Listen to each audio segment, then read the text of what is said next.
Hi friends, అందరూ బాగున్నారా? ముఖ్యంగా ఈ వీడియో ఎందుకంటే Secunderabad railway act apprentice selected list అయితే ముందే వచ్చింది కదా. ఇక తర్వాత డాక్యుమెంట్ వెరిఫికేషన్ డేట్స్ కూడా వచ్చాయి. అందరూ కూడా డాక్యుమెంట్ వెరిఫికేషన్కి కూడా అటెండ్ అయ్యారు. సో డాక్యుమెంట్ వెరిఫికేషన్కి అటెండ్ అయిన వాళ్ళకి ఫైనల్ లిస్ట్ అయితే వచ్చేసింది. ఇక్కడ వచ్చేసి 2674 మందిని అయితే సెలెక్ట్ చేశారు. అంటే ఇక్కడ డాక్యుమెంట్కి వచ్చిన ప్రతి ఒక్కరిని సెలెక్ట్ చేసేసారు. ఇక్కడ ఒక 23 మందిని అయితే సెలెక్ట్ చేయలేదు, ఎందుకంటే వాళ్ళు ఆల్రెడీ అప్రెంటిస్ చేసేసారు. ఆల్రెడీ అప్రెంటిస్ అనేది ఎక్కడైనా ఒకసారి మాత్రమే చేయగలం మనం. ఒకసారి మన కాంట్రాక్ట్ రిజిస్టర్ అయిందంటే ఇంకా వేరే చోట చేయడానికి అయితే అవ్వదన్నమాట. సో ఇక్కడ 23 మెంబర్స్ని అయితే రిజెక్ట్ చేసేసారు అప్లికేషన్ వాళ్ళని. ఇంకా మిగతా వాళ్ళు ఏం చేశారంటే డీవీకి అయితే అటెండ్ కాలేదు. ఇక్కడ సగానికి సగం మంది డీవీకి అయితే అటెండ్ కాలేదు. ఎందుకో తెలియదు, ఇంతమంది డీవీకి అటెండ్ కాలేదంటే ఇది చాలా పెద్ద రీజనే అనిపిస్తుంది. ఎందుకంటే బహుశా నాకు తెలిసి గ్రూప్ డి అప్లికేషన్స్ చూసి భయపడ్డారేమో. నాకైతే అలా అనిపిస్తుంది. ఎంత 1,08,00,000 ఎంత వచ్చాయి కదా, అన్ని కోట్ల అప్లికేషన్స్. ఇక్కడ అప్రెంటిస్ చేసే వాళ్ళందరికీ జాబ్ వస్తాయంటే అది కాని పని, అది అసలు అవ్వదు. ఇక్కడ అప్రెంటిస్ చేసే వాళ్ళకి జాబులు ఎలా వస్తాయంటే 100 మంది అప్రెంటిస్ చేస్తే ఒక 20 మెంబర్స్కి మాత్రమే జాబులు వస్తాయన్నమాట. ఇంకా ఈ విషయాన్ని పక్కన పెడితే సెలెక్ట్ అయిన వాళ్ళు ఇక్కడ మీకు సెలెక్టెడ్ పీడిఎఫ్ అయితే మన టెలిగ్రామ్ గ్రూప్లో అయితే అక్కడ పెడతాను ఛానల్లో. అక్కడ వచ్చి మీరు ఈ పీడిఎఫ్లో మీ నేమ్ ఉందో లేదో చెక్ చేసుకోండి. ఇక్కడ ఫస్ట్ డాక్యుమెంట్కి వెళ్ళిన వాళ్ళు కొన్ని సర్టిఫికేట్ అయితే తీసుకోలేదు. ఇక్కడ ఏంటంటే కొంతమంది మెడికల్ తీసుకెళ్ళలేదు, కొంతమంది ఓబీసీ, అంటే ఒక్కొక్కరు ఒక్కొక్కటి తీసుకెళ్ళలేదు అనమాట.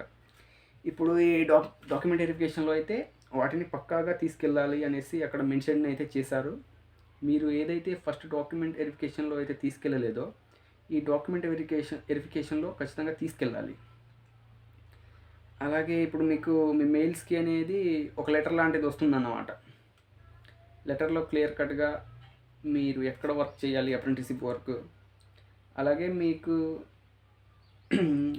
ఇంకో డాక్యుమెంట్ వెరిఫికేషన్ జరుగుతుంది కదా, ఆ ప్లేస్ ఎక్కడ అనేది కూడా అందులో మెన్షన్ చేస్తారు. అందరైతే అక్కడ కరెక్ట్గా చదివి ఏమేమి కావాలో అన్నీ తీసుకెళ్ళండి. ఈసారి వెళ్ళేటప్పుడు అక్కడ మెన్షన్ చేస్తారు మనం ఏమేమి తీసుకెళ్ళాలి, ఈ డాక్యుమెంట్ వెరిఫికేషన్ అనేది అక్కడ మెన్షన్ చేస్తారు.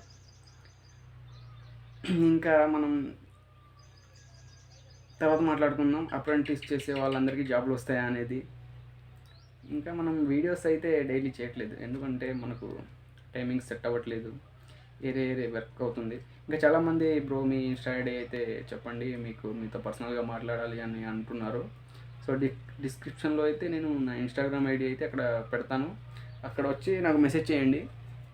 నేను ఫ్రీగా ఉంటే ఖచ్చితంగా మీ మెసేజ్కి రిప్లై అయితే ఖచ్చితంగా ఇస్తాను. అలాగే అప్రెంటిస్ గురించి ఎలాంటి వీడియోస్ చేయాలి అనేది కూడా కామెంట్ చేయండి. ఇక్కడ నుంచి డైలీ వీడియోస్ చేస్తాను. చాలా వీడియోస్లో డైలీ వీడియోస్ చేస్తాను అని చెప్పాను, కానీ అవ్వట్లేదు. కానీ ఇప్పటి నుంచి చాలా ట్రై చేస్తాను ఖచ్చితంగా. ఇంకా నెక్స్ట్ వీడియో కూడా పెడతాను, ఇంకా ఎలాంటి వర్క్ చేస్తారు అంటే నా దగ్గర కొన్ని వీడియోస్ ఉన్నాయన్నమాట ఎలాంటి వర్క్ చేశాను అనేది. ఇంకా ఇక్కడ ఏం జరిగిందంటే సగానికి సగం మంది డీవీకి వెళ్ళలేదు కదా, వాళ్ళ వల్ల చాలామంది సెలెక్ట్ కాని వాళ్ళు లాస్ అయ్యారన్నమాట. వీళ్ళు ముందే అప్రెంటిస్కి అప్లై చేసి ఉండాల్సింది కాదు.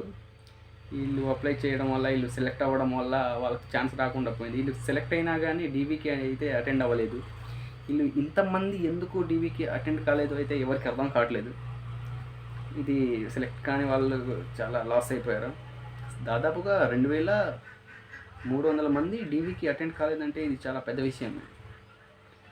ఇప్పుడు దీనికి రైల్వే మళ్ళీ ఏం చేస్తుందో తెలియదు. అప్రెంటిస్ గురించి ఏ అప్డేట్ వచ్చినా కానీ నేను అప్పటికప్పుడు వీడియోస్ చేస్తూ ఉంటాను. ఇంకా ఏమైనా డౌట్స్ ఉంటే కామెంట్ చేయండి. అలాగే నాతో పర్సనల్గా చాటింగ్ చేయాలంటే నా ఇన్స్టాగ్రామ్ ఐడి అయితే డిస్క్రిప్షన్లో పెడతాను, అక్కడ నుంచి నాకు మెసేజ్ చేయండి. ఓకే బాయ్, మరొక వీడియోతో మళ్ళీ మీ ముందుకు వస్తాను. ఓకే.